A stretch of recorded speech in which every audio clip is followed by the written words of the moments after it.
বুধবার জরুরি বোর্ড সভায় বসছে বাংলাদেশ ক্রিকেট বোর্ড।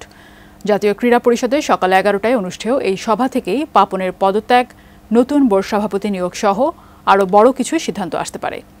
গুঞ্জন আছে এই সভায় পাপন ছাড়াও পদত্যাগ করতে পারেন বেশ কজন বোর্ড পরিচালক।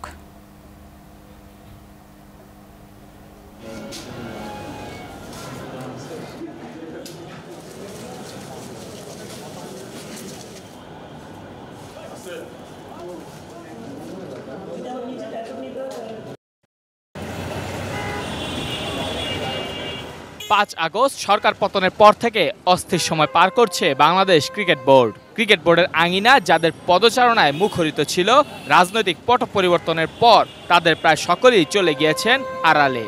কথা চলছে বোর্ড সভাপতির পরিবর্তনের বিষয় নিয়েও। শোনা যাচ্ছে নাজমুল হাসান পাপনও নিজের পদ ছাড়তে রাজি। এমন অবস্থায় জাতীয় ক্রীড়া পরিষদে বুধবার হতে চলেছে বিসিবির জরুরি বোর্ড সভা। সরকার পরিবর্তনের পর এটিই হবে বাংলাদেশ ক্রিকেট বোর্ডের প্রথম বোর্ড সভা।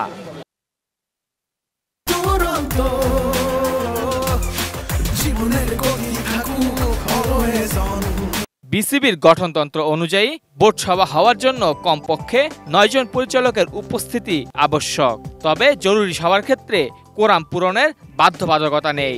এছাড়া বোর্ড সভা ডাকার এখতিয়ার মূলত সভাপতির। তবে চলমান এমন অবস্থায় বিসিবির কার্যক্রমে নেই সভাপতি নাজমুল হাসান পাপন। গুঞ্জন আছে নতুন একজন সভাপতি নিয়োগের ব্যাপারেও। এসব দিক বিবেচনায় বড় সিদ্ধান্তই আসবে এই সভায়। বেশ কজন বোর্ড পরিচালকের পদত্যাগ করার গুঞ্জনও বাতাসে ভাসছে। এদিকে আলমগীর খান আলোর মৃত্যুর পর বরিশাল বিভাগের কোটায় পরিচালকের পদটি খালি।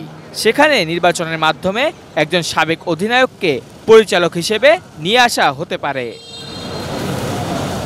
মেহেদী হাসান মুন্না, এটিএন নিউজ, ঢাকা।